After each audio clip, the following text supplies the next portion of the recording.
سلام سلام كرات بيتسب كمين لكم كمين كنكم دحنا لكم أنا دحني إكزابير عمناخي مسكن كمت أنا سلام زله قدما سخاتكم كح سلام نخطفن لي بعلت ملء تسفاية باركس لو ما حنت خمت تريق لهم ببهلا حدنا إحزركم يزلهم مالتي بهلا حدنا خلكم كلهم أو سدت كوينو معولها قرسي كم زعنج أيتي قال زندد قال أي مثل الناري نيركين كل على يخلكم دليه إنها قمت تريوا زلهم مالتي عاوزي أو قالي أكن كعير إياه حدا فيسبوك قال كرك اللغس أنس أيقري أنس كمزي أنا قلت لا كنا ثيل كاتحيس كيوم مالتي كيف فتخا يكون هس كيف تخا كاتأتي صراحة مالتي إن أنا قاع مالتي صراحة كان متى مالتي عندما ناتي الحزية يشرح له مالتي إنها خمت تري اللي خنيو كريكني مجميرة شاب وددما مساير أي كنتاي كم تسرح مالتيو زي كل جزء لكني أنا كأعود حريزل خن بي أقد ميزل خن مالتيو بزحيت فلت ميفا مالتي ميفا عود حريتيز فلت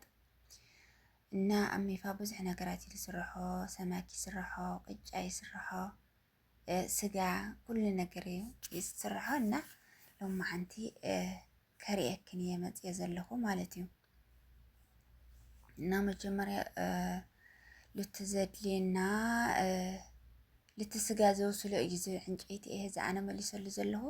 ልቕጫት ኮይኑ ግን ቅንሰ ቢልካ እዩ ዝኾንካ ይሓረር ማለት እዩ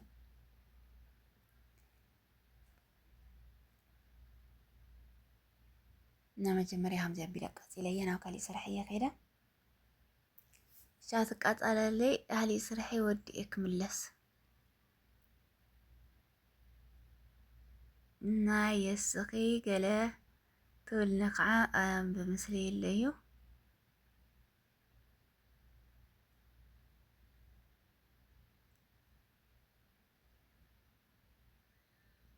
ሓደ ግዜ ለ መዘኻኸሪ ይኮነኒ ሓድነ ልኺ ንረስዕ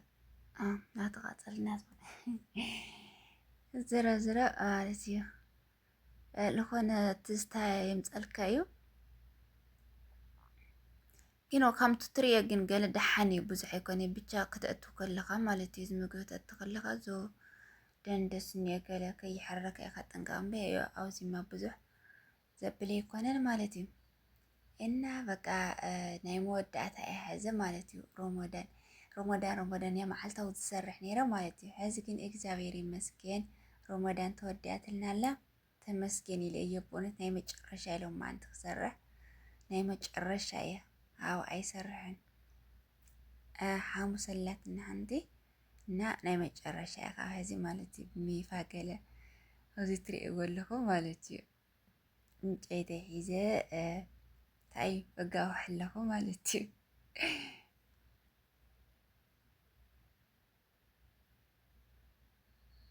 أم تترين له مالتي قد يمكن تلا نقع أزيفت دي مالتي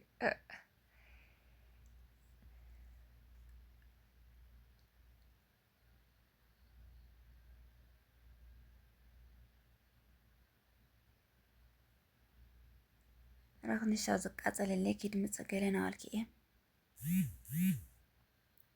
تزاد لي إننا نقرأ الزجاج اللي غوش مالتي الشازق أصل اللي السوء هذا ودي أكمل إليه إنه زي كعاكم تتري ولا كم زي حنين بهال أوغستير كيركا كمان جزء كله جهاز كيركا مالتيو زي كعلو مقاش يبهال زي سجاني وي بتحتي مالتي تسبي زي بالعلو وين بي يتسجى بتحتي يجلو تدلك أبو أي تدلك أبو سعر لك تصرح تخليها مالتيو إن أزيد تسجى كله بتحتي يجلو أسبيزاك عبل عليه مالتيو إذا قستيرني أقعد سجى مالتيو بدن بتقامي ميو كأو تقليل إيه كأو تقستير بدن بتقلل قبل إيه مالتيو هم تتري نزل لهم ريوه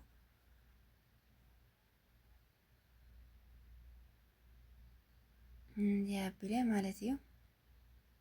بدن بهمزو سلو انتان كل كفسل مالتيو همزة بلي كأتو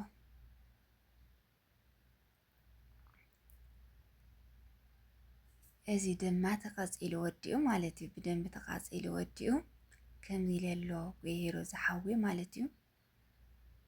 ትሪእዎ ኣለኹም ማለት እዩ። ሕዚ ከእትዎ ኢና ውሽጢ ማለት እዩ። ኣብ ውሽጢ መልስአ ብደንቢ ካዲንካ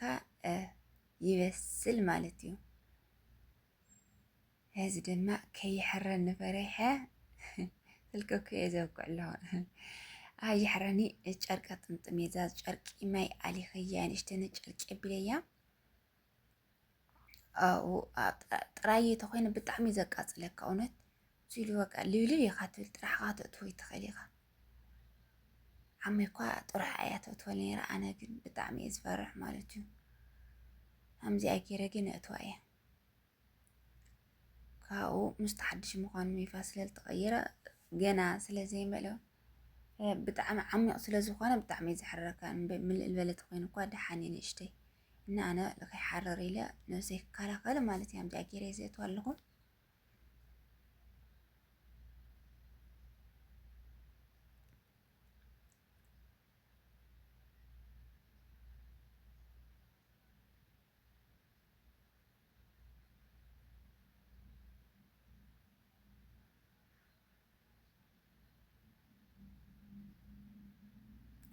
ከምዚኣ ገይረ እትዎ ማለት እዩ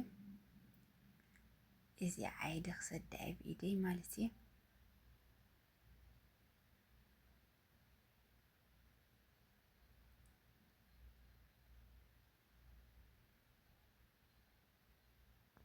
رأهم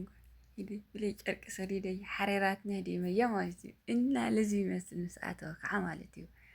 ሰእትኸዎ ለዚ ይመስል ማለት እዩ ከፍርሐካ ዝሓዊ እውነት ማለት እዩ ከምዚ ኢልካ ክትሪኦ ከለኻ ከፍርሐካ ማለት እዩ ኢልካ ስድት ኣቢልካ ልብልብ እያ እዚኣ ተጠንቂቕካ እምበይ ዝንግዕ ተይልካ የለካይ ማለት እዩ እዚ ብጣዕሚ ዓሚቕ እዩ እኒኦ እምበር ብርኽ ዝበለት ትኾን ማለት እዩ ክረአ ነይሩ ብደንቢ እዚ ግን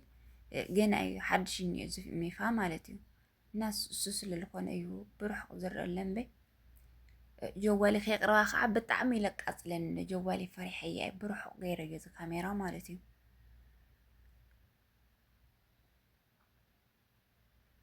እና ትሪእዎ ኣለኹም ማለት እዩ ክቡራት ቤተሰብ እዚ ይመስል ሓወ ደሞ ቅጫና ሰማክ ዝበልኩኹም ከዓ ማለት ዓሳ ኣብዚ እኒሆ ማለት እዩ እዚ ቅንስ ዝበለ ሓዊ ኢኻ ትገብሮ ምክንያቱ ተሓዊ ተወዚሑ ድቲ ቅጫ ስለ ዝሕልሮ ማለት እዩ ወላልቲ ዓሳ እንትን ስለ ዝኾነ ቅንስ ዝበለ ማለት እዩ ዓሳ ግን ዳሕራይ ነብለልና ስለ ኣብዚሕና ሰርሕ ዝደለና እዩ እና ትሪእዎ ኣለኹም ኣብዚ ድማ ደስ ኢሉ ኣሎ ማለት እዩ ሚፋና